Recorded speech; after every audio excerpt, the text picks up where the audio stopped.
The great short story collection, The Creative Impulse, a story by Somerset Maugham. I suppose that very few people know how Mrs. Albert Forrester came to write The Achilles Statue, and since it has been acclaimed as one of the great novels of our time, I cannot but think that a brief account of the circumstances that gave it birth must be of interest to all serious students of literature. And indeed, if, as the critics say, this is a book that will live, the following narrative, serving a better purpose than to divert an idle hour, may be regarded by the historian of the future as a curious footnote to the literary annals of our day. Everyone, of course, remembers the success that attended the publication of the Achilles Statue. Month after month, printers were kept busy printing, binders were kept busy binding, edition after edition, and the publishers, both in England and America, were hard put to it to fulfill the pressing orders of the booksellers. It was promptly translated into every European tongue, and it has been recently announced that it will soon be possible to read it in Japanese and in Urdu. But it had previously appeared serially in magazines on both sides of the Atlantic, and from the editors of these misses, Albert Forrester's agent had wrung a sum that can only be described as thumping. A dramatization of the work was made, which ran for a season in New York, and there is little doubt that when the play is produced in London, it will have an equal success. The film rights have been sold at a great price, though the amount that Mrs. Albert Forrester is reputed in literary circles to have made is probably exaggerated.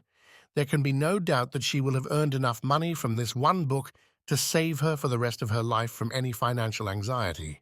It is not often that a book meets with equal favor from the public and the critics, and that she, of all persons, had, if I may so put it, squared the circle must have proved the more gratifying to Mrs. Albert Forrester, since though she had received the commendation of the critics in no grudging terms, and indeed had come to look upon it as her due, the public had always remained strangely insensible to her merit.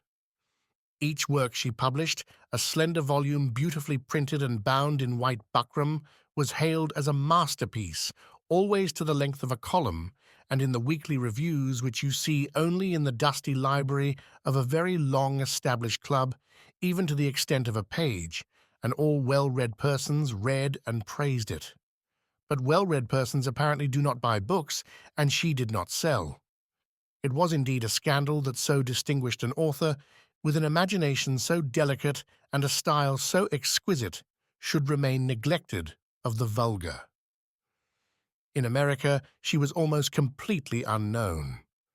And though Mr. Carl Van Vechten had written an article berating the public for its obtuseness, the public remained callous. Her agent, a warm admirer of her genius, had blackmailed an American publisher into taking 2 of her books by refusing, unless he did so, to let him have others, trashy novels doubtless, that he badly wanted, and they had been duly published. The reception they received from the press was flattering and showed that in America the best minds were sensitive to her talent. But when it came to the 3rd book, the American publisher, in the coarse way publishers have, told the agent that any money he had to spare he preferred to spend on synthetic gin.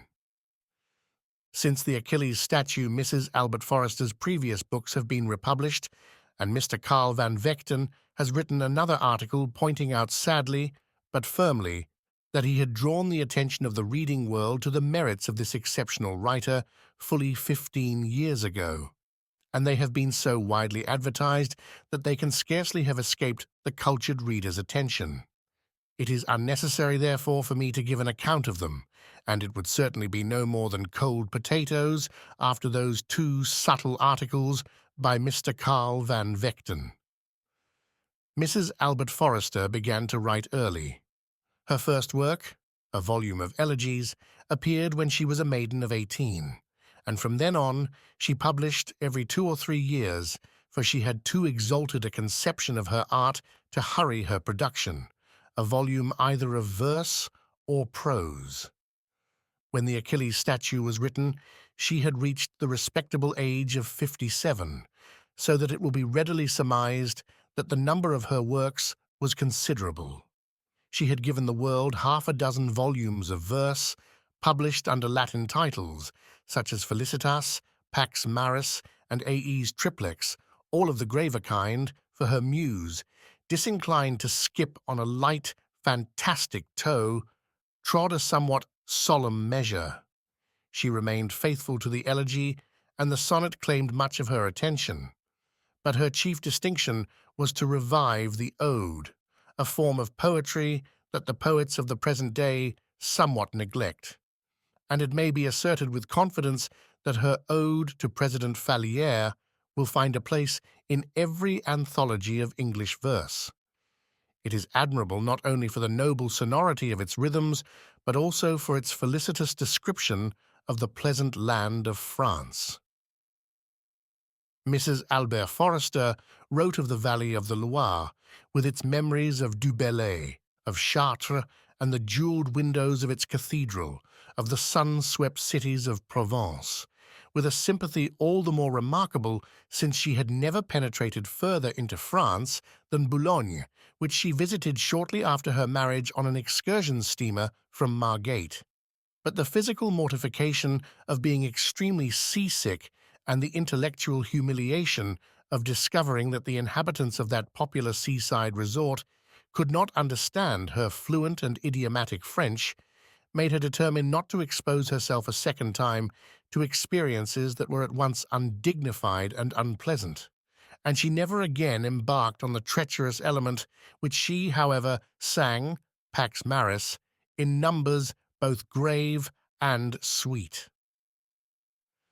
There are some fine passages, too, in the Ode to Woodrow Wilson, and I regret that, owing to a change in her sentiments towards that no doubt excellent man, the author decided not to reprint it. But I think it must be admitted that Mrs. Albert Forrester's most distinguished work was in prose. She wrote several volumes of brief but perfectly constructed essays on such subjects as autumn in Sussex, Queen Victoria, death, spring in Norfolk, Georgian architecture, Monsieur de Diaghilev, and Dante. She also wrote works, both erudite and whimsical, on the Jesuit architecture of the 17th century and on the literary aspect of the 100 Years' War. It was her prose that gained her that body of devoted admirers, fit though few, as with her rare gift of phrase she herself put it, that proclaimed her the greatest master of the English language that this century has seen. She admitted herself that it was her style, sonorous yet racy, polished yet eloquent, that was her strong point. And it was only in her prose that she had occasion to exhibit the delicious but restrained humour that her readers found so irresistible. It was not a humour of ideas, nor even a humour of words. It was much more subtle than that. It was a humour of punctuation. In a flash of inspiration, she had discovered the comic possibilities of the semicolon, and of this she had made abundant and exquisite use.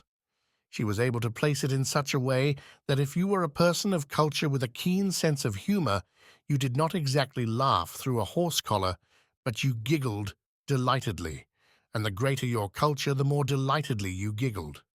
Her friends said that it made every other form of humour coarse and exaggerated. Several writers had tried to imitate her, but in vain. Whatever else you might say about Mrs. Albert Forrester, you were bound to admit that she was able to get every ounce of humour out of the semicolon, and no one else could get within a mile of her.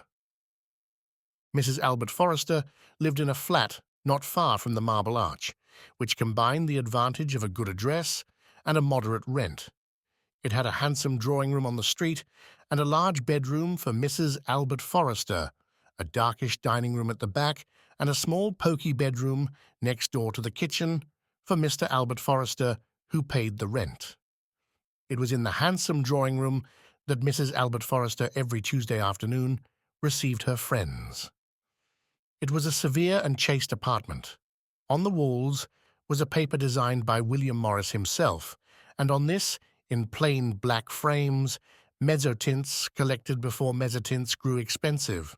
The furniture was of the Chippendale period, but for the roll-top desk, vaguely Louis XVIII in character, at which Mrs. Albert Forrester wrote her works. This was pointed out to visitors the first time they came to see her, and there were few who looked at it without emotion. The carpet was thick, and the lights discreet. Mrs. Albert Forrester sat in a straight-backed grandfather's chair covered with red damask. There was nothing ostentatious about it, but since it was the only comfortable chair in the room, it set her apart, as it were, and above her guests.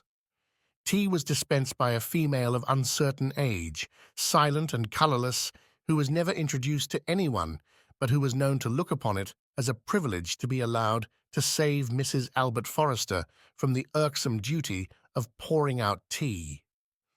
She was thus able to devote herself entirely to conversation, and it must be admitted that her conversation was excellent.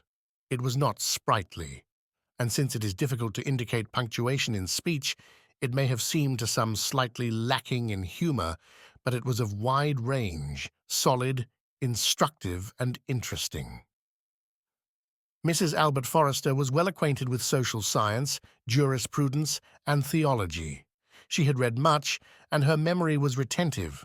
She had a pretty gift for quotation, which is a serviceable substitute for wit, and having for 30 years known more or less intimately a great many distinguished people, she had a great many interesting anecdotes to tell, which she placed with tact, and which she did not repeat more than was pardonable.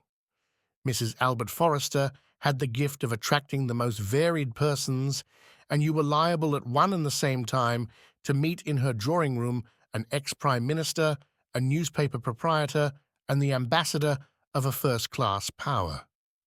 I always imagined that these great people came because they thought that here they rubbed shoulders with Bohemia, but with a Bohemia sufficiently neat and clean for them to be in no danger that the dirt would come off on them.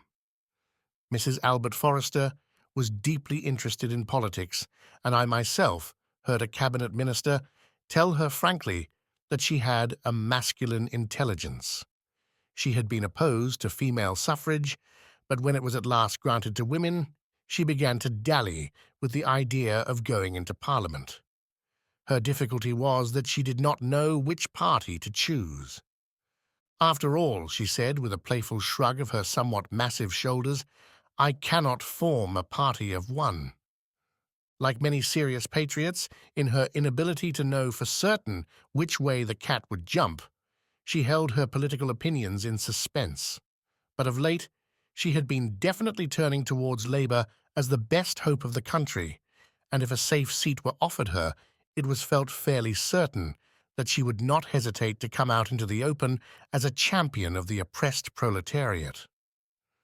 Her drawing-room was always open to foreigners, to Czechoslovaks, Italians, and Frenchmen if they were distinguished, and to Americans even if they were obscure.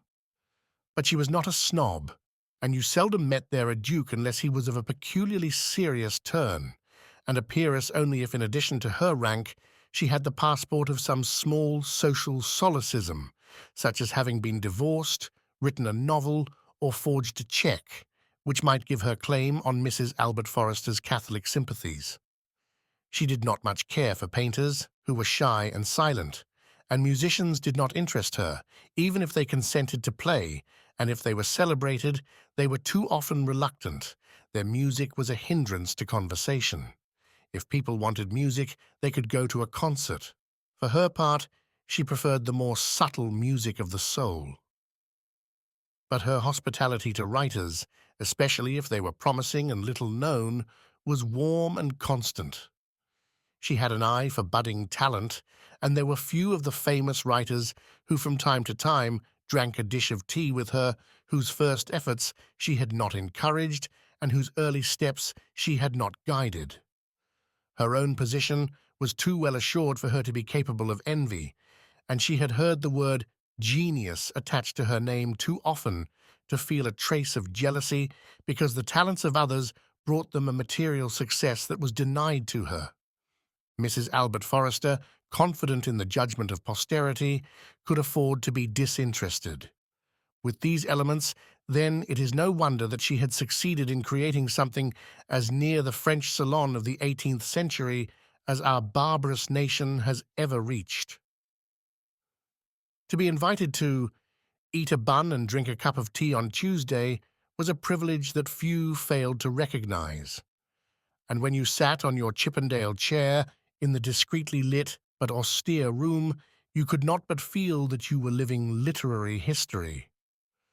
The American ambassador once said to Mrs. Albert Forrester, "A cup of tea with you, Mrs. Forrester, is one of the richest intellectual treats which it has ever been my lot to enjoy."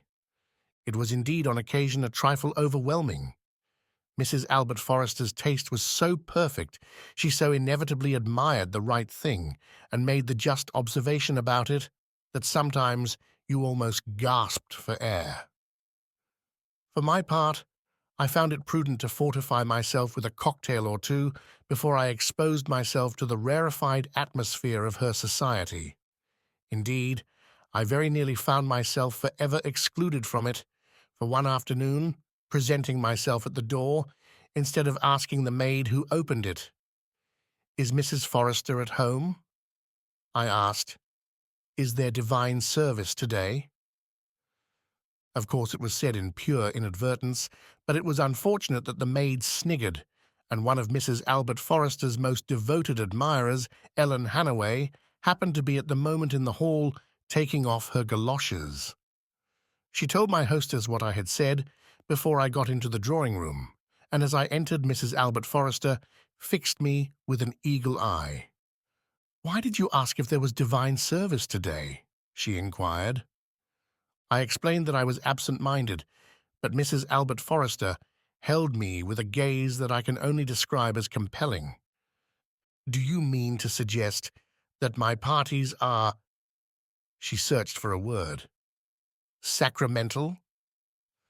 I did not know what she meant, but did not like to show my ignorance before so many clever people, and I decided that the only thing was to seize my trowel and the butter. "Your parties are like you, dear lady, perfectly beautiful and perfectly divine." A little tremor passed through Mrs. Albert Forrester's substantial frame. She was like a man who enters suddenly a room filled with hyacinths. The perfume is so intoxicating that he almost staggers, but she relented. "If you were trying to be facetious," she said, "I should prefer you to exercise your facetiousness on my guests rather than on my maids. Miss Warren will give you some tea." Mrs. Albert Forrester dismissed me with a wave of the hand, but she did not dismiss the subject, since for the next 2 or 3 years, whenever she introduced me to someone, she never failed to add, "You must make the most of him. He only comes here as a penance. When he comes to the door, he always asks, 'Is there divine service today?' So amusing, isn't he?" But Mrs. Albert Forrester did not confine herself to weekly tea parties. Every Saturday she gave a luncheon of 8 persons, this, according to her opinion, being the perfect number for general conversation, and her dining-room conveniently holding no more.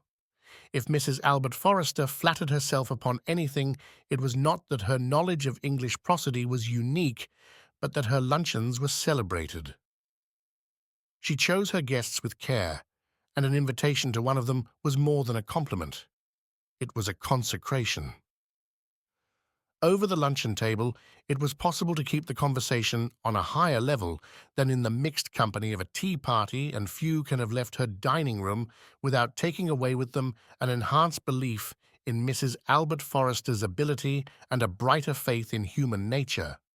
She only asked men, since, stout enthusiast for her sex as she was, and glad to see women on other occasions, she could not but realize that they were inclined at table to talk exclusively to their next-door neighbors, and thus hinder the general exchange of ideas that made her own parties an entertainment not only of the body, but of the soul. For it must be said that Mrs. Albert Forrester gave you uncommonly good food, excellent wine, and a first-rate cigar.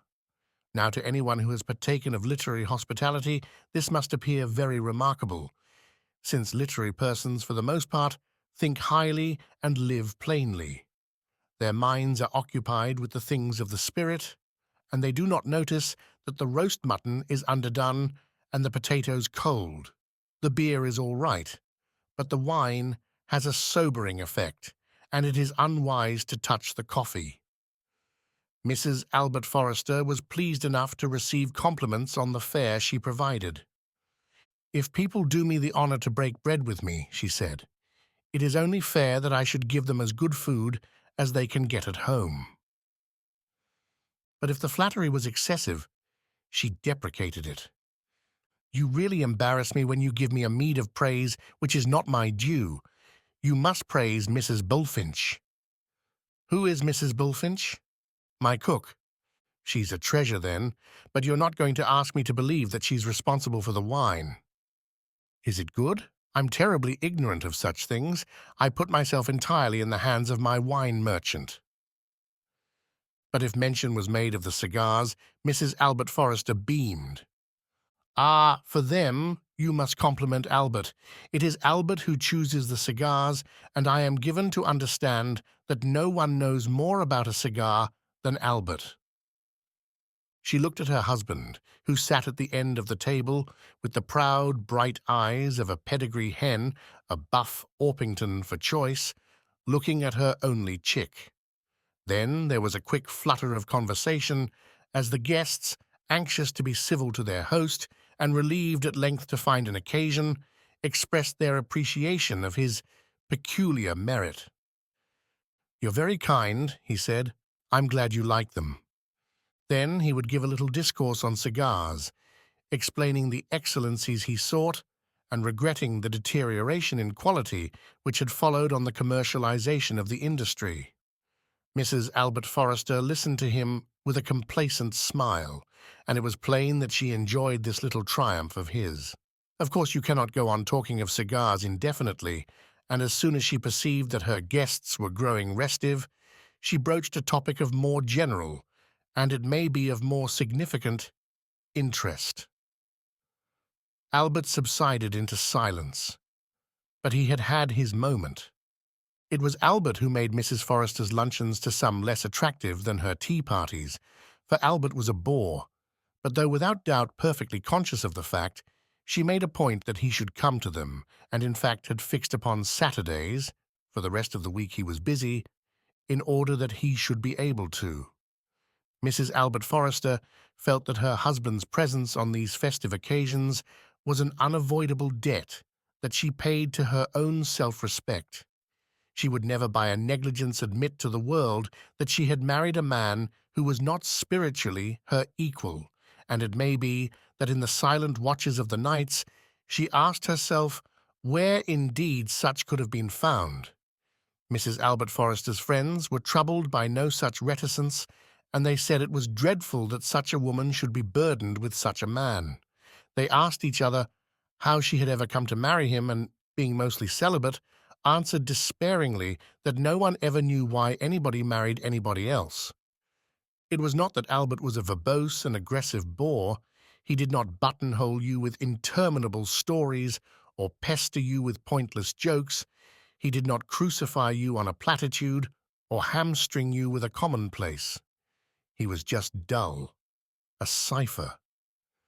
Clifford Boylston, for whom the French romantics had no secrets and who was himself a writer of merit, had said that when you looked into a room into which Albert had just gone, there was nobody there. This was thought very clever by Mrs. Albert Forrester's friends, and Rose Waterford, the well-known novelist and the most fearless of women, had ventured to repeat it to Mrs. Albert Forrester. Though she pretended to be annoyed, she had not been able to prevent the smile that rose to her lips. Her behavior towards Albert could not but increase the respect in which her friends held her. She insisted that whatever in their secret hearts they thought of him, they should treat him with the decorum that was due to her husband. Her own demeanor was admirable. If he chanced to make an observation, she listened to him with a pleasant expression, and when he fetched her a book that she wanted or gave her his pencil to make a note of an idea that had occurred to her, she always thanked him. Nor would she allow her friends pointedly to neglect him, and though, being a woman of tact, She saw that it would be asking too much of the world if she took him about with her always, and she went out much alone. Yet her friends knew that she expected them to ask him to dinner at least once a year. He always accompanied her to public banquets when she was going to make a speech, and if she delivered a lecture, she took care that he should have a seat on the platform. Albert was, I believe, of average height, but perhaps because you never thought of him except in connection with his wife, of imposing dimensions, you only thought of him as a little man. He was spare and frail, and looked older than his age. This was the same as his wife's. His hair, which he kept very short, was white and meagre, and he wore a stubby white moustache. His was a face, thin and lined, without a noticeable feature, and his blue eyes, which once might have been attractive, were now pale and tired. He was always very neatly dressed in pepper and salt trousers, which he chose always of the same pattern, a black coat and a grey tie with a small pearl pin in it. He was perfectly unobtrusive, and when he stood in Mrs. Albert Forrester's drawing-room to receive the guests whom she had asked to luncheon, you noticed him as little as you noticed the quiet and gentlemanly furniture. He was well-mannered, and it was with a pleasant, courteous smile that he shook hands with them. "How do you do? I'm very glad to see you," he said, if they were friends of some standing. "Keeping well, I hope?" But if they were strangers of distinction coming for the first time to the house, he went to the door as they entered the drawing-room and said, "I am Mrs. Albert Forrester's husband. I will introduce you to my wife." Then he led the visitor to where Mrs. Albert Forrester stood, with her back to the light, and she, with a glad and eager gesture, advanced to make the stranger welcome. It was agreeable to see the demure pride he took in his wife's literary reputation and the self-effacement with which he furthered her interests. He was always there when he was wanted, and never when he wasn't. His tact, if not deliberate, was instinctive. Mrs. Albert Forrester was the first to acknowledge his merits. "I really don't know what I should do without him," she said. "He's invaluable to me. I read him everything I write, and his criticisms are often very useful." "Molière and his cook," said Miss Waterford. "Is that funny, dear Rose?" asked Mrs. Forrester, somewhat acidly. When Mrs. Albert Forrester did not approve of a remark, she had a way that put many persons to confusion of asking you whether it was a joke, which she was too dense to see. But it was impossible to embarrass Miss Waterford. She was a lady who in the course of a long life had had many affairs, but only one passion, and this was for printer's ink. Mrs. Albert Forrester tolerated rather than approved her. "Come, come, my dear," she replied. "You know very well that he wouldn't exist without you.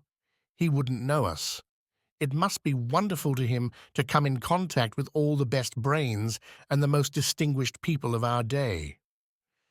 It may be that the bee would perish without the hive which shelters it, but the bee nevertheless has a significance of its own." And since Mrs. Albert Forrester's friends, though they knew all about art and literature, knew little about natural history, they had no reply to this observation. She went on. "He doesn't interfere with me. He knows subconsciously when I don't want to be disturbed, and indeed, when I am following out a train of thought, I find his presence in the room a comfort rather than a hindrance to me." "Like a Persian cat," said Miss Waterford, "but like a very well-trained, well-bred, and well-mannered Persian cat," answered Mrs. Forrester severely, thus putting Miss Waterford in her place. But Mrs. Albert Forrester had not finished with her husband. "We who belong to the intelligentsia," she said, "are apt to live in a world too exclusively our own. We are interested in the abstract rather than in the concrete, and sometimes I think that we survey the bustling world of human affairs in too detached a manner and from too serene a height.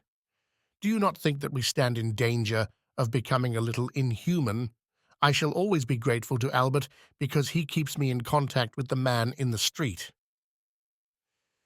It was on account of this remark to which none of her friends could deny the rare insight and subtlety that characterized so many of her utterances, that for some time Albert was known in her immediate circle as the man in the street. But this was only for a while, and it was forgotten. He then became known as the philatelist. It was Clifford Boylston, with his wicked wit, who invented the name. One day, his poor brain exhausted by the effort to sustain a conversation with Albert, he had asked in desperation, "Do you collect stamps?" "No," answered Albert mildly. "I'm afraid I don't." But Clifford Boylston had no sooner asked the question than he saw its possibilities.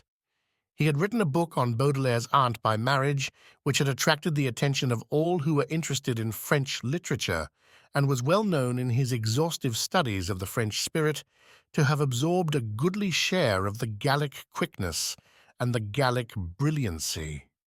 He paid no attention to Albert's disclaimer, but at the first opportunity informed Mrs. Albert Forrester's friends that he had at last discovered Albert's secret. He collected stamps. He never met him afterwards without asking him, "Well, Mr. Forrester, how is the stamp collection?" Or, "Have you been buying any stamps since I saw you last?"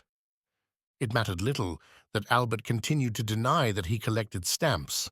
The invention was too apt not to be made the most of. Mrs. Albert Forrester's friends insisted that he did, and they seldom spoke to him without asking him how he was getting on. Even Mrs. Albert Forrester, when she was in especially gay humor, would sometimes speak of her husband as the philatelist. The name really did seem to fit Albert like a glove. Sometimes they spoke of him thus to his face, and they could not but appreciate the good nature with which he took it. He smiled unresentfully, and presently did not even protest that they were mistaken. Of course, Mrs. Albert Forrester had too keen a social sense to jeopardize the success of her luncheons by allowing her more distinguished guests to sit on either side of Albert. She took care that only her older and more intimate friends should do this, and when the appointed victims came in, she would say to them, "I know you won't mind sitting by Albert, will you?" They could only say that they would be delighted, but if their faces too plainly expressed their dismay, she would pat their hands playfully and add, "Next time you shall sit by me. Albert is so shy with strangers, and you know so well how to deal with him." They did. They simply ignored him. So far as they were concerned, the chair in which he sat might as well have been empty. There was so sign that it annoyed him to be taken no notice of by persons who, after all, were eating food he paid for, since the earnings of Mrs. Forrester could certainly not have provided her guests with spring salmon and forced asparagus. He sat quiet and silent, and if he opened his mouth, it was only to give a direction to one of the maids. If a guest were new to him, he would let his eyes rest on him in a stare that would have been embarrassing if it had not been so childlike. He seemed to be asking himself what this strange creature was, but what answer his mild scrutiny gave him he never revealed. When the conversation grew animated, he would look from one speaker to the other, but again you could not tell from his thin, lined face what he thought of the fantastic notions that were bandied across the table. Clifford Boylston said that all the wit and wisdom he heard passed over his head like water over a duck's back. He had given up trying to understand, and now only made a semblance of listening. But Harry Oakland, the versatile critic, said that Albert was taking it all in. He found it all too marvelous, and with his poor, muddled brain, he was trying desperately to make head or tail of the wonderful things he heard. Of course, in the city, he must boast of the distinguished persons he knew. Perhaps there he was a light of learning and letters, an authority on the ideal. It would be perfectly divine to hear what he made of it all. Harry Oakland was one of Mrs. Albert Forrester's staunchest admirers, and had written a brilliant and subtle essay on her style. With his refined and even beautiful features, he looked like a San Sebastian who had had an accident with a hair restorer. for he was uncommonly hirsute. He was a very young man, not 30, but he had been in turn a dramatic critic, and a critic of fiction, a musical critic, and a critic of painting. But he was getting a little tired of art and threatened to devote his talents in future to the criticism of sport. Albert, I should explain, was in the city, and it was a misfortune that Mrs. Forrester's friends thought she bore with meritorious fortitude that he was not even rich. There would have been something romantic in it if he had been a merchant prince who held the fate of nations in his hand, or sent argosies laden with rare spices to those ports of the Levant, the names of which have provided many a poet with so rich and rare a rhyme. But Albert was only a currant merchant, and was supposed to make no more than just enabled Mrs. Albert Forrester to conduct her life with distinction, and even with liberality. Since his occupation kept him in his office till 6 o'clock, he never managed to get to Mrs. Albert Forrester's Tuesdays, till the most important visitors were gone. By the time he arrived, there were seldom more than 3 or 4 of her more intimate friends in the drawing-room, discussing with freedom and humour the guests who had departed, and when they heard Albert's key in the front door, they realized with one accord that it was late. In a moment, he opened the door in his hesitating way and looked mildly in. Mrs. Albert Forrester greeted him with a bright smile. "Come in, Albert, come in. I think you know everybody here." Albert entered and shook hands with his wife's friends. "Have you just come from the city?" she asked eagerly, though she knew there was nowhere else he could have come from. "Would you like a cup of tea?" "No, thank you, my dear. I had tea in my office." Mrs. Albert Forrester smiled still more brightly, and the rest of the company thought she was perfectly wonderful with him. "Ah, but I know you like a second cup. I will pour it out for you myself." She went to the tea-table and, forgetting that the tea had been stewing for an hour and a half and was stone cold, poured him out a cup and added milk and sugar. Albert took it with a word of thanks and meekly stirred it. But when Mrs. Forrester resumed the conversation which his appearance had interrupted, without tasting it, put it quietly down. His arrival was the signal for the party finally to break up, and one by one the remaining guests took their departure. On one occasion, however, the conversation was so absorbing and the point at issue so important that Mrs. Albert Forrester would not hear of their going. "It must be settled once for all. And after all," she remarked in a manner that for her was almost arch, "this is a matter on which Albert may have something to say. Let us have the benefit of his opinion." It was when women were beginning to cut their hair, and the subject of discussion was whether Mrs. Albert Forrester should or should not shingle. Mrs. Albert Forrester was a woman of authoritative presence. She was large-boned, and her bones were well covered. Had she not been so tall and strong, it might have suggested itself to you that she was corpulent. But she carried her weight gallantly. Her features were a little larger than life-size, and it was this that gave her face doubtless the look of virile intellectuality that it certainly possessed. Her skin was dark, and you might have thought that she had in her veins some trace of Levantine blood. She admitted that she could not but think there was in her a gypsy strain, and that would account, she felt, for the wild and lawless passion that sometimes characterized her poetry. Her eyes were large and black and bright, her nose like the great Duke of Wellington's, but more fleshy, and her chin square and determined. She had a big mouth with full red lips, which owed nothing to cosmetics, for of these Mrs. Albert Forrester had never deigned to make use, and her hair, thick, solid and grey, was piled on the top of her head in such a manner as to increase her already commanding height. She was in appearance an imposing, not to say an alarming female. She was always very suitably dressed in rich materials of sombre hue, and she looked every inch a woman of letters.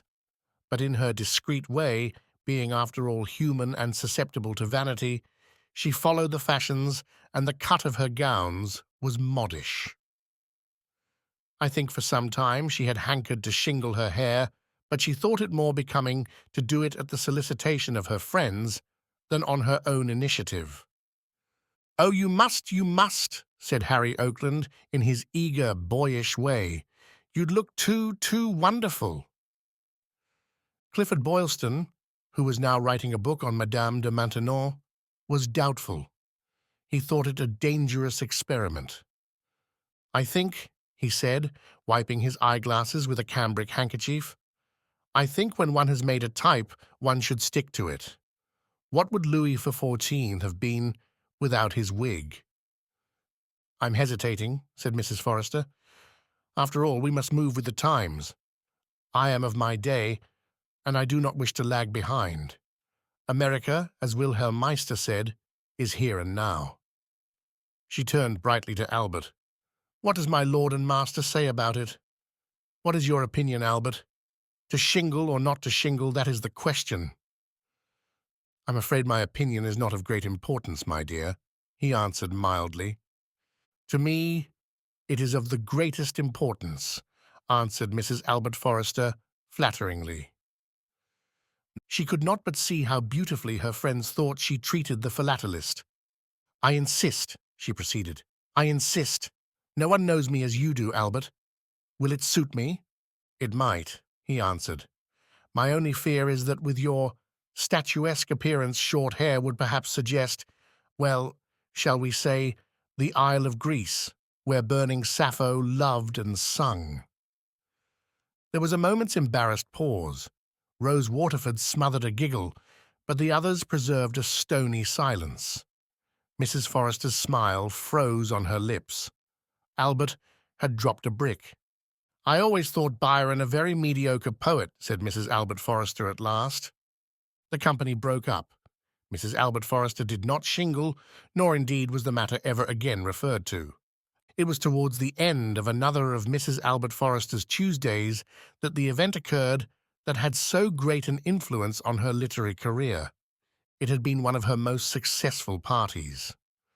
The leader of the Labour Party had been there, and Mrs. Albert Forrester had gone as far as she could, without definitely committing herself, to intimate to him that she was prepared to throw in her lot with Labour.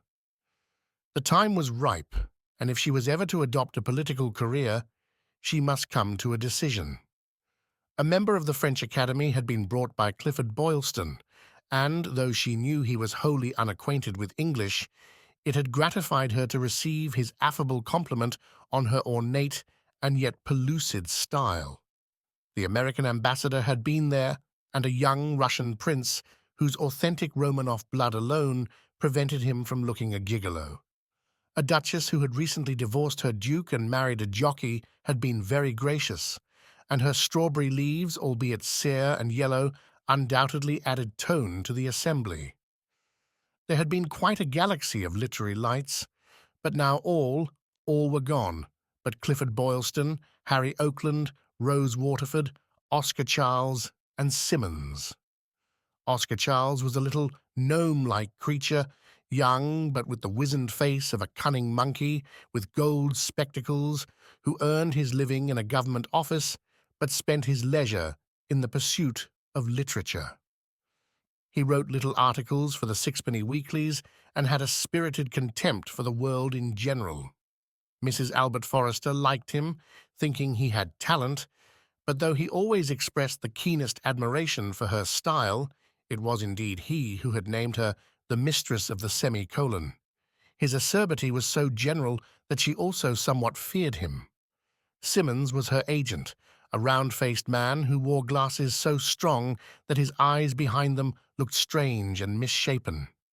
They reminded you of the eyes of some uncouth crustacean that you had seen in an aquarium. He came regularly to Mrs. Albert Forrester's parties, partly because he had the greatest admiration for her genius, and partly because it was convenient for him to meet prospective clients in her drawing-room. Mrs. Albert Forrester, for whom he had long laboured with but a trifling recompense, was not sorry to put him in the way of earning an honest penny, and she took care to introduce him with warm expressions of gratitude to anyone who might be supposed to have literary wares to sell. It was not without pride that she remembered that the notorious and vastly lucrative memoirs of Lady St. Swithin had been first mooted in her drawing-room. They sat in a circle of which Mrs. Albert Forrester was the centre, and discussed brightly, and, it must be confessed, somewhat maliciously, the various persons who had been that day present. Miss Warren, the pallid female who had stood for 2 hours at the tea-table, was walking silently round the room, collecting cups that had been left here and there. She had some vague employment, but was always able to get off in order to pour out tea for Mrs. Albert Forrester, and in the evening she typed Mrs. Albert Forrester's manuscripts. Mrs. Albert Forrester did not pay her for this, thinking quite rightly that as it was, she did a great deal for the poor thing. But she gave her the seats for the cinema that were sent her for nothing, and often presented her with articles of clothing for which she had no further use.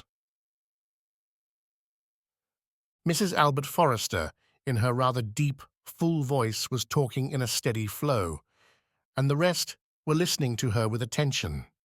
She was in good form, and the words that poured from her lips could have gone straight down on paper without alteration.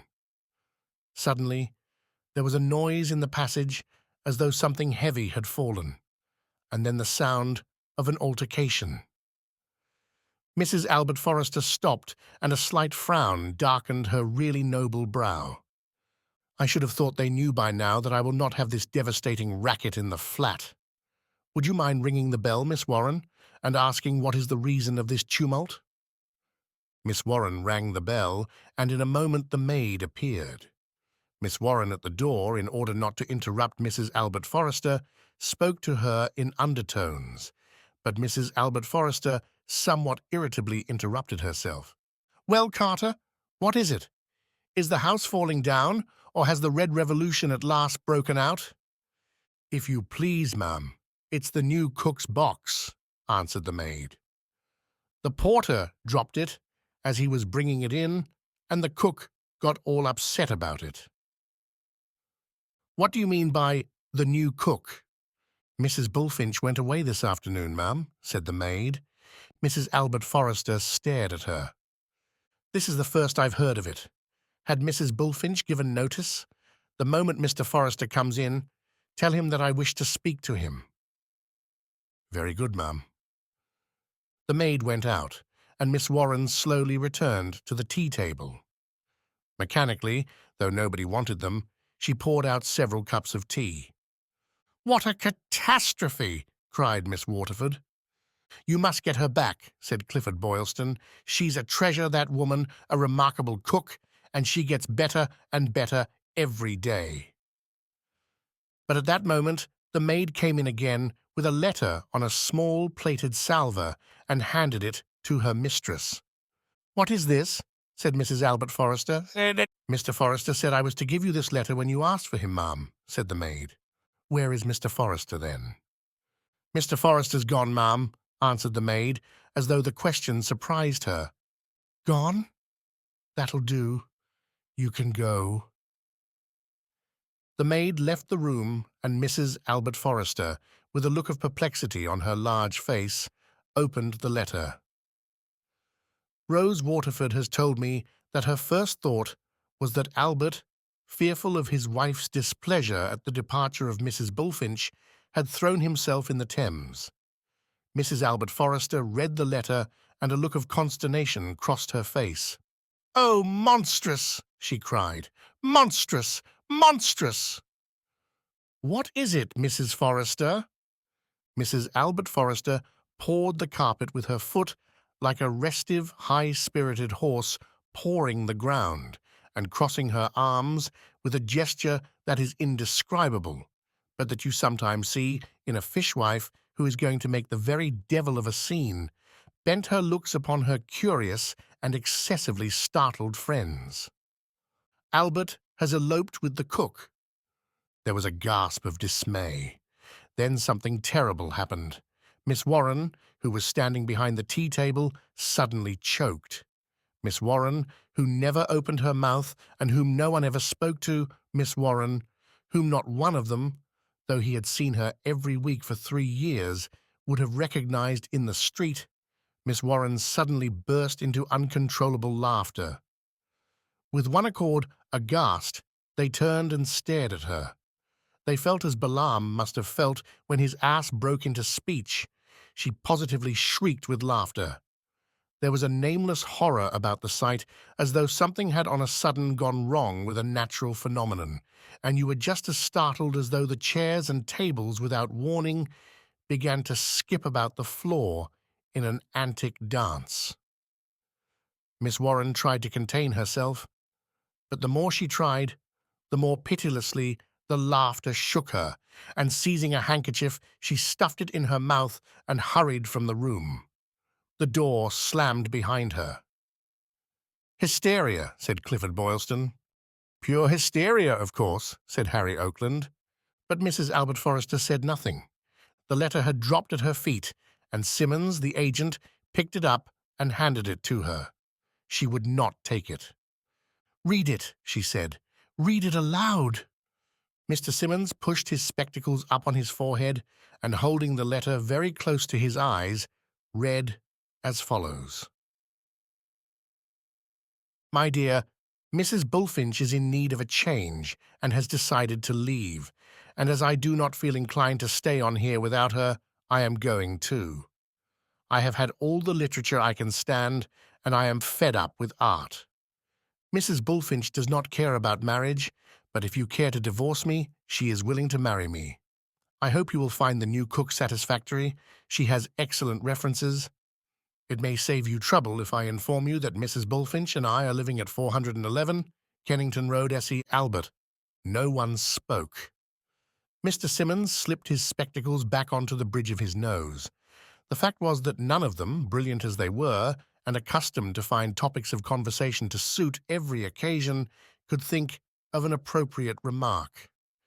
Mrs. Albert Forrester was not the kind of woman to whom you could offer condolences, and each was too much afraid of the other's ridicule to venture upon the obvious. At last, Clifford Boylston came bravely to the rescue. "One doesn't know what to say," he observed. There was another silence, and then Rose Waterford spoke. "What does Mrs. Bullfinch look like?" she asked. "How should I know?" answered Mrs. Albert Forrester, somewhat peevishly. "I have never looked at her.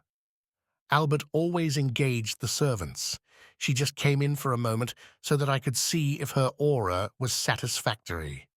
"But you must have seen her every morning when you did the housekeeping." "Albert did the housekeeping. It was his own wish, so that I might be free to devote myself to my work. In this life, one has to limit oneself." "Did Albert order your luncheons?" asked Clifford Boylston. "Naturally. It was his province." Clifford Boylston slightly raised his eyebrows. What a fool he had been never to guess that it was Albert who was responsible for Mrs. Forrester's beautiful food. And of course, it was owing to him that the excellent Chablis was always just sufficiently chilled to run coolly over the tongue, but never so cold as to lose its bouquet and its savour. He certainly knew good food and good wine. "I always told you he had his points," answered Mrs. Albert Forrester, as though he were reproaching her. "You all laughed at him. You would not believe me when I told you that I owed a great deal to him." There was no answer to this, and once more silence, heavy and ominous, fell on the party. Suddenly, Mr. Simmons flung a bombshell. "You must get him back." So great was her surprise that if Mrs. Albert Forrester had not been standing against the chimney-piece, she would undoubtedly have staggered 2 paces to the rear. "What on earth do you mean?" she cried. "I will never see him again as long as I live. Take him back? Never, not even if he came and begged me on his bended knees." "I didn't say take him back, I said get him back."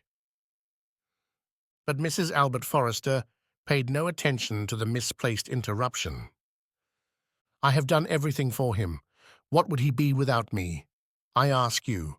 I have given him a position which never in his remotest dreams could he have aspired to. None could deny that there was something magnificent in the indignation of Mrs. Albert Forrester, but it appeared to have little effect on Mr. Simmons. "What are you going to live on?" Mrs. Albert Forrester flung him a glance totally devoid of amiability. "God will provide," she answered in freezing tones. "I think it very unlikely," he returned. Mrs. Albert Forrester shrugged her shoulders. She wore an outraged expression. But Mr. Simmons made himself as comfortable as he could on his chair and lit a cigarette. "You know you have no warmer admirer of your art than me," he said. "Than I," corrected Clifford Boylston. "Or than you," went on Mr. Simmons blandly. "We all agree that there is no one writing now whom you need fear comparison with. Both in prose and verse, you are absolutely first class. And your style, well, everyone knows your style. The opulence of Sir Thomas Browne with the limpidity of Cardinal Newman," said Clifford Boylston. "The raciness of John Dryden with the precision of Jonathan Swift." The only sign that Mrs. Albert Forrester heard was the smile that hesitated for a brief moment at the corners of her tragic mouth. "And you have humour." "Is there anyone in the world," cried Miss Waterford, "who can put such a wealth of wit and satire and comic observation into a semicolon?" "But the fact remains that you don't sell," pursued Mr. Simmons imperturbably. "I've handled your work for 20 years, and I tell you frankly that I shouldn't have grown fat on my commission, but I've handled it because now and again I like to do what I can for good work. I've always believed in you, and I've hoped that sooner or later we might get the public to swallow you. But if you think you can make your living by writing the sort of stuff you do, I'm bound to tell you that you haven't a chance." "I have come into the world too late," said Mrs. Albert Forrester. "I should have lived in the 18th century when the wealthy patron rewarded a dedication with 100 guineas. What do you suppose the current business brings in?" Mrs. Albert Forrester gave a little sigh. "A pittance. Albert always told me he made about 1,200 a year. He must be a very good manager, but you couldn't expect him on that income to allow you very much. Take my word for it, there's only one thing for you to do, and that's to get him back." "I would rather live in a garret. Do you think I'm going to submit to the affront he has put upon me? Would you have me battle for his affections with my cook? Do not forget that there is one thing which is more valuable to a woman like me than her ease, and that is her dignity." "I was just coming to that," said Mr. Simmons coldly. He glanced at the others, and those strange, lopsided eyes of his looked more than ever monstrous and fish-like. "There is no doubt in my mind," he went on, "that you have a very distinguished and almost unique position in the world of letters. You stand for something quite apart. You never prostituted your genius for filthy lucre, and you have held high the banner of pure art. You're thinking of going into Parliament. I don't think much of politics myself, but there's no denying that it would be a good advertisement, and if you get in, I dare say we could get you a lecture tour in America on the strength of it. You have ideals, and this I can say, that even the people who've never read a word you've written respect you. But in your position, there's one thing you can't afford to be, and that's a joke." Mrs. Albert Forrester gave a distinct start. "What on earth do you mean by that?" "I know nothing about Mrs. Bullfinch, and for all I know she's a very respectable woman, but the fact remains that a man doesn't run away with his cook without making his wife ridiculous. If it had been a dancer or a lady of title, I dare say it wouldn't have done you any harm, but a cook would finish you. In a week you'd have all London laughing at you, and if there's one thing that kills an author or a politician, it is ridicule. You must get your husband back, and you must get him back pretty damned quick." A dark flush settled on Mrs. Albert Forrester's face, but she did not immediately reply. In her ears there rang on a sudden the outrageous and unaccountable laughter that had sent Miss Warren flying from the room. "We're all friends here, and you can count on our discretion." Mrs. Forrester looked at her friends, and she thought that in Rose Waterford's eyes there was already a malicious gleam. On the wizened face of Oscar Charles was a whimsical look. She wished that in a moment of abandon she had not betrayed her secret. Mr. Simmons, however, knew the literary world and allowed his eyes to rest on the company. "After all, you are the center and head of their set. Your husband has not only run away from you, but also from them. It's not too good for them either. The fact is that Albert Forrester has made you all look a lot of damned fools." "All," said Clifford Boylston. "We're all in the same boat. He's quite right, Mrs. Forrester. The philatelist must come back." "Et tu, brute." Mr. Simmons did not understand Latin, and if he had, would probably not have been moved by Mrs. Albert Forrester's exclamation. He cleared his throat. "My suggestion is that Mrs. Albert Forrester should go and see him tomorrow. Fortunately, we have his address, and beg him to reconsider his decision.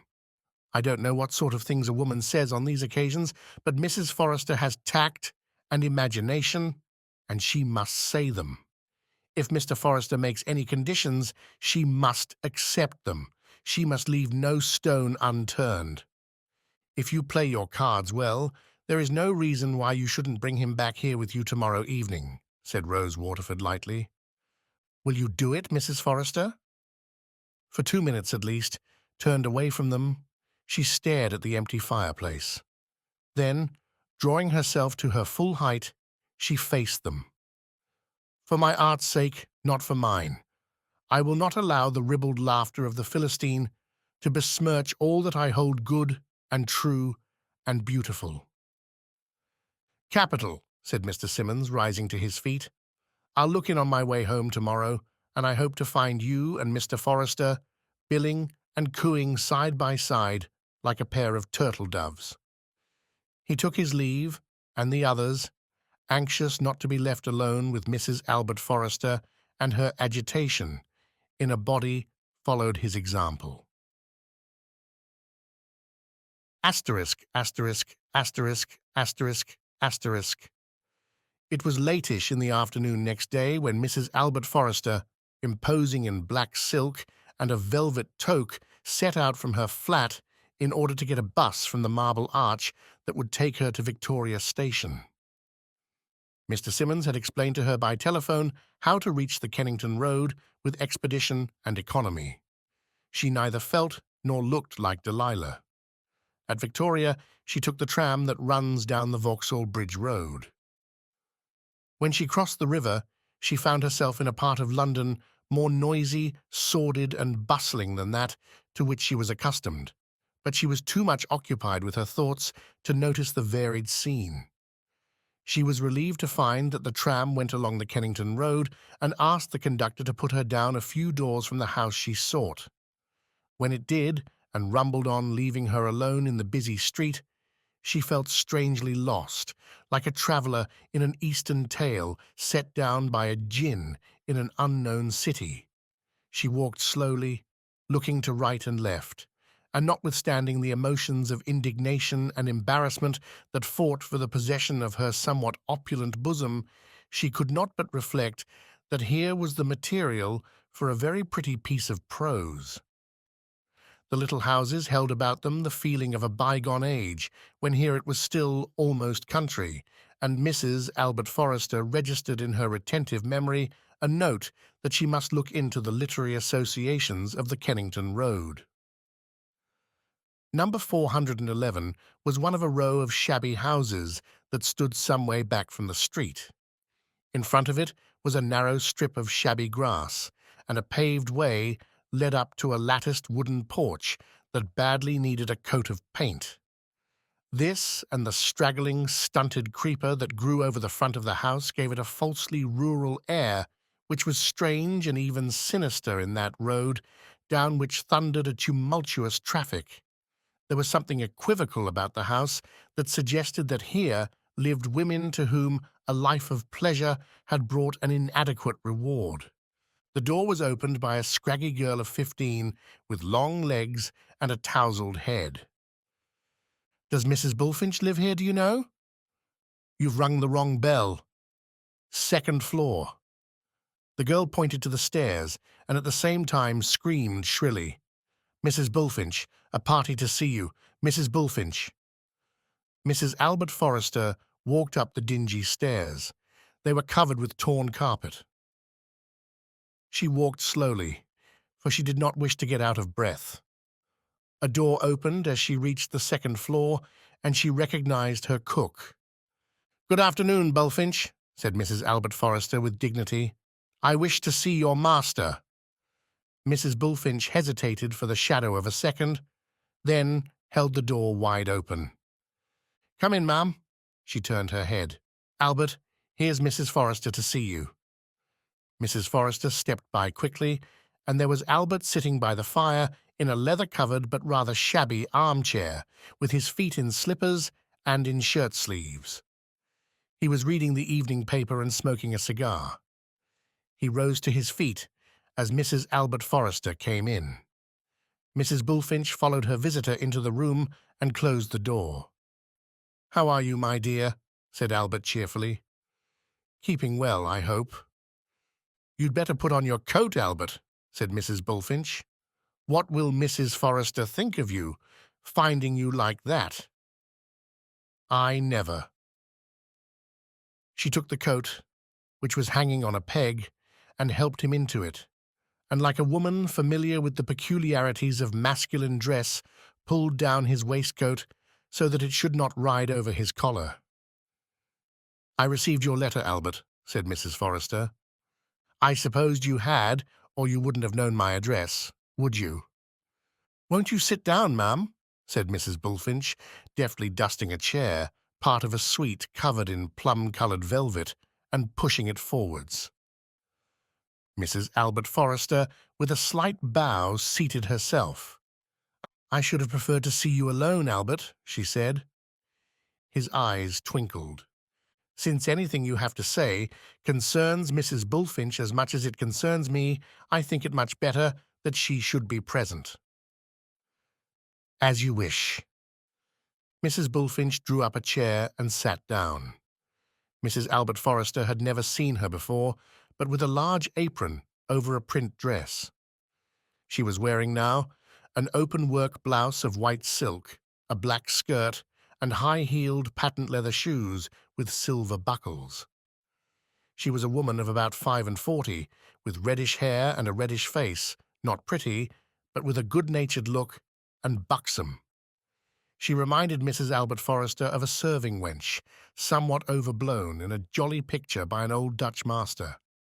"Well, my dear, what have you to say to me?" asked Albert. Mrs. Albert Forrester gave him her brightest and most affable smile. Her great black eyes shone with tolerant good humour. "Of course you know that this is perfectly absurd, Albert. I think you must be out of your mind." "Do you, my dear? Fancy that. I'm not angry with you, I'm only amused. But a joke's a joke, and should not be carried too far. I've come to take you home." Was my letter not quite clear? Perfectly. I ask no questions, and I will make no reproaches. We will look upon this as a momentary aberration, and say no more about it. "Nothing will induce me ever to live with you again, my dear," said Albert in, however, a perfectly friendly fashion. "You're not serious?" "Quite. Do you love this woman?" Mrs. Albert Forrester still smiled with an eager and somewhat metallic brightness. She was determined to take the matter lightly. With her intimate sense of values, she realized that the scene was comic. Albert looked at Mrs. Bullfinch, and a smile broke out on his withered face. "We get on very well together, don't we, old girl?" "Not so bad," said Mrs. Bullfinch. Mrs. Albert Forrester raised her eyebrows. Her husband had never in all their married life called her old girl, nor indeed would she have wished it. "If Bullfinch has any regard or respect for you, she must know that the thing is impossible. After the life you've led and the society you've moved in, she can hardly expect to make you permanently happy in miserable furnished lodgings." "They're not furnished lodgings, ma'am," said Mrs. Bullfinch. "It's all me own furniture. You see, I'm very independent-like, and I've always liked to have a home of me own. So I keep these rooms on, whether I'm in a situation or whether I'm not, and so I always have some place to go back to." "And a very nice cosy little place it is," said Albert. Mrs. Albert Forrester looked about her.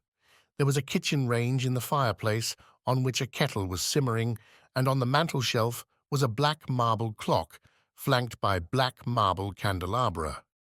There was a large table covered with a red cloth, a dresser, and a sewing machine. On the walls were photographs and framed pictures from Christmas supplements. A door at the back, covered with a red plush portiere, led into what, considering the size of the house, Mrs. Albert Forrester, who in her leisure moments had made a somewhat extensive study of architecture, could not but conclude was the only bedroom. Mrs. Bullfinch and Albert lived in a contiguity that allowed no doubt about their relations. "Have you not been happy with me, Albert?" asked Mrs. Forrester in a deeper tone. "We've been married for 35 years, my dear. It's too long. It's a great deal too long. You're a good woman in your way, but you don't suit me. You're literary, and I'm not. You're artistic, and I'm not. I've always taken care to make you share in all my interests. I've taken great pains that you shouldn't be overshadowed by my success. You can't say that I've ever left you out of things. You're a wonderful writer. I don't deny it for a moment. But the truth is, I don't like the books you write. That, if I may be permitted to say so, merely shows that you have very bad taste. All the best critics admit their power and their charm. And I don't like your friends. Let me tell you a secret, my dear. Often at your parties, I've had an almost irresistible impulse to take off all my clothes just to see what would happen." "Nothing would have happened," said Mrs. Albert Forrester with a slight frown. "I should merely have sent for the doctor." "Besides, you haven't the figure for that, Albert," said Mrs. Bullfinch. Mr. Simmons had hinted to Mrs. Albert Forrester that if the need arose, she must not hesitate to use the allurements of her sex in order to bring back her erring husband to the conjugal roof, but she did not in the least know how to do this. It would have been easier, she could not but reflect, had she been in evening dress. "Does the fidelity of 35 years count for nothing? I have never looked at another man, Albert. I'm used to you. I shall be lost without you." "I've left all my menus with the new cook, ma'am. You've only got to tell her how many to luncheon, and she'll manage," said Mrs. Bullfinch. "She's very reliable, and she has as light a hand with pastry as anyone I ever knew." Mrs. Albert Forrester began to be discouraged. Mrs. Bullfinch's remark, well meant no doubt, made it difficult to bring the conversation on to the plane on which emotion could be natural. "I'm afraid you're only wasting your time, my dear," said Albert. "My decision is irrevocable. I'm not very young any more, and I want someone to take care of me. I shall of course make you as good an allowance as I can. Corinne wants me to retire." "Who is Corinne?" asked Mrs. Forrester with the utmost surprise. "It's my name," said Mrs. Bullfinch. "My mother was half French." "That explains a great deal," replied Mrs. Forrester, pursing her lips, for though she admired the literature of our neighbours, she knew that their morals left much to be desired. "What I say is, Albert's worked long enough, and it's about time he started enjoying himself. I've got a little bit of property at Clacton-on-Sea. It's a very healthy neighbourhood, and the air is wonderful. We could live there very comfortable. And what with the beach and the pier, there's always something to do. They're a very nice lot of people down there. If you don't interfere with nobody, nobody'll interfere with you. I discussed the matter with my partners today, and they're willing to buy me out. It means a certain sacrifice. When everything is settled, I shall have an income of £900 a year. There are 3 of us, so it gives us just £300 a year apiece." "How am I to live on that?" cried Mrs. Albert Forrester. "I have my position to keep up." "You have a fluent, a fertile and a distinguished pen, my dear." Mrs. Albert Forrester impatiently shrugged her shoulders. "You know very well that my books don't bring me in anything but reputation. The publishers always say that they lose by them, and in fact, they only publish them because it gives them prestige." It was then that Mrs. Bullfinch had the idea that was to have consequences of such magnitude. "Why don't you write a good thrilling detective story?" she asked. "Me?" exclaimed Mrs. Albert Forrester for the first time in her life, regardless of grammar. "It's not a bad idea," said Albert. "It's not a bad idea at all. And I should have the critics down on me like 1,000 of bricks. I'm not so sure of that. Give the highbrow the chance of being lowbrow without demeaning himself, and he'll be so grateful to you, he won't know what to do." "For this relief, much thanks," murmured Mrs. Albert Forrester reflectively. "My dear, the critics'll eat it, and written in your beautiful English, they won't be afraid to call it a masterpiece. The idea is preposterous. It's absolutely foreign to my genius. I could never hope to please the masses." "Why not? The masses want to read good stuff, but they dislike being bored. They all know your name, but they don't read you because you bore them. The fact is, my dear, you're dull." "I don't know how you can say that, Albert," replied Mrs. Albert Forrester, with as little resentment as the equator might feel if someone called it chilly. "Everyone knows and acknowledges that I have an exquisite sense of humor, and there is nobody who can extract so much good, wholesome fun from a semicolon as I can. If you can give the masses a good, thrilling story and let them think at the same time that they are improving their minds, you'll make a fortune." "I've never read a detective story in my life," said Mrs. Albert Forrester. "I once heard of a Mr. Barnes of New York, and I was told that he had written a book called The Mystery of a Hansom Cab, but I never read it." "Of course you have to have the knack," said Mrs. Bullfinch. "The first thing to remember is that you don't want any love-making. It's out of place in a detective story. What you want is murder and sleuth-hounds, and you don't want to be able to guess who done it till the last page." "But you must play fair with your reader, my dear," said Albert.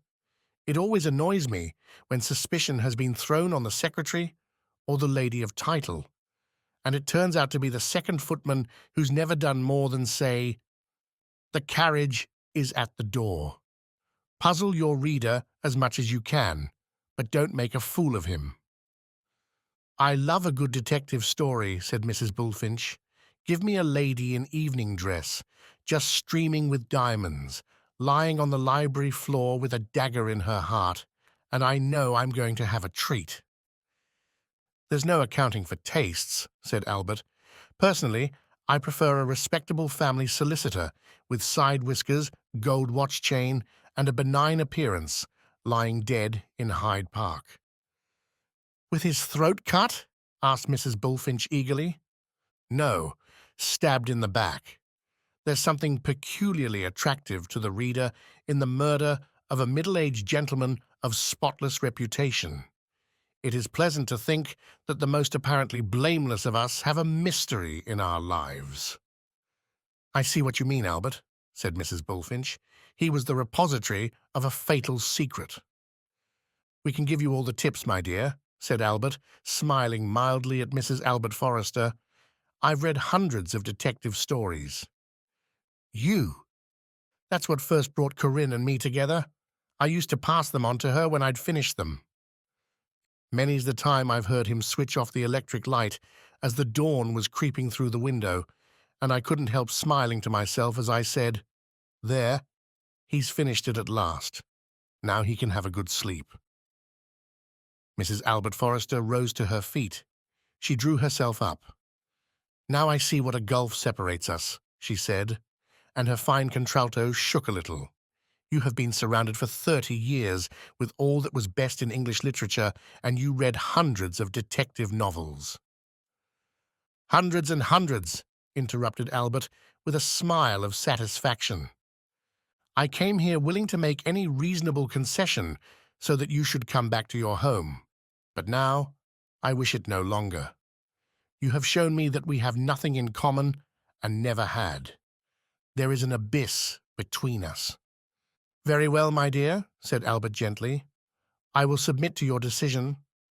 But you think over the detective story." "I will arise and go now," she murmured, "and go to Innisfree." "I'll just show you downstairs," said Mrs. Bullfinch. "One has to be careful of the carpet if one doesn't exactly know where the holes are." With dignity, but not without circumspection, Mrs. Albert Forrester walked downstairs, and when Mrs. Bullfinch opened the door and asked her if she would like a taxi, she shook her head. "I shall take the tram." "You need not be afraid that I won't take good care of Mr. Forrester, ma'am," said Mrs. Bullfinch pleasantly. "He shall have every comfort. I nursed Mr. Bullfinch for 3 years during his last illness, and there's very little I don't know about invalids. Not that Mr. Forrester isn't very strong and active for his years. And of course he'll have a hobby. I always think a man should have a hobby. He's going to collect postage stamps." Mrs. Albert Forrester gave a little start of surprise. But just then a tram came in sight, and, as a woman, even the greatest of them, will, she hurried at the risk of her life into the middle of the road and waved frantically. It stopped, and she climbed in. She did not know how she was going to face Mr. Simmons. He would be waiting for her when she got home. Clifford Boylston would probably be there too. They would all be there, and she would have to tell them that she had miserably failed. At that moment, she had no warm feeling of friendship for her little group of devoted admirers. Wondering what the time was, she looked up at the man sitting opposite her to see whether he was the kind of person she could modestly ask, and suddenly started. For sitting there was a middle-aged gentleman of the most respectable appearance, with side whiskers, a benign expression, and a gold watch chain. It was the very man whom Albert had described lying dead in Hyde Park, and she could not but jump to the conclusion that he was a family solicitor. The coincidence was extraordinary, and really it looked as though the hand of fate were beckoning to her. He wore a silk hat, a black coat, and pepper and salt trousers. He was somewhat corpulent, of a powerful build, and by his side was a dispatch case. When the tram was halfway down the Vauxhall Bridge Road, he asked the conductor to stop, and she saw him go down a small, mean street. Why? Ah, why? When it reached Victoria, so deeply immersed in thought was she, until the conductor somewhat roughly told her where she was, she did not move. Edgar Allan Poe had written detective stories. She took a bus. She sat inside, buried in reflection, but when it arrived at Hyde Park Corner, she suddenly made up her mind to get out. She couldn't sit still any longer. She felt she must walk. She entered the gates, walking slowly, and looked about her with an air that was at once intent and abstracted. Yes, there was Edgar Allan Poe. No one could deny that. After all, he had invented the genre, and everyone knew how great his influence had been on the Parnassians. Or was it the symbolists? Never mind. Baudelaire and all that. As she passed the Achilles statue, she stopped for a minute and looked at it with raised eyebrows. At length she reached her flat, and opening the door saw several hats in the hall. They were all there. She went into the drawing-room. "Here she is at last," cried Miss Waterford. Mrs. Albert Forrester advanced, smiling with animation, and shook the proffered hands. Mr. Simmons and Clifford Boylston were there, Harry Oakland and Oscar Charles. "Oh, you poor things, have you had no tea?" she cried brightly. "I haven't an idea what the time is, but I know I'm fearfully late." "Well?" they said. "Well, my dears, I've got something quite wonderful to tell you. I've had an inspiration. Why should the devil have all the best tunes?" "What do you mean?" She paused in order to give full effect to the surprise she was going to spring upon them. Then she flung it at them without preamble. "I'm going to write a detective story." They stared at her with open mouths. She held up her hand to prevent them from interrupting her, but indeed no one had the smallest intention of doing so. I'm going to raise the detective story to the dignity of art.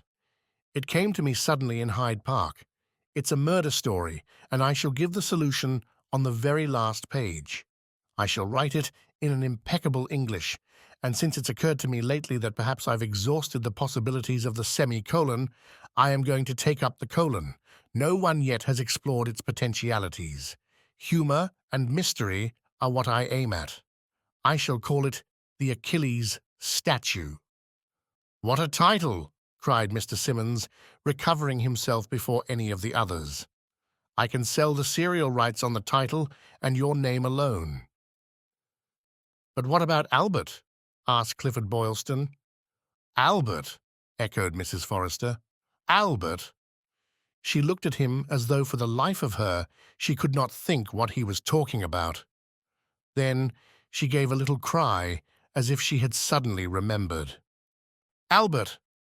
I knew I'd gone out on some errand, and it absolutely slipped my memory.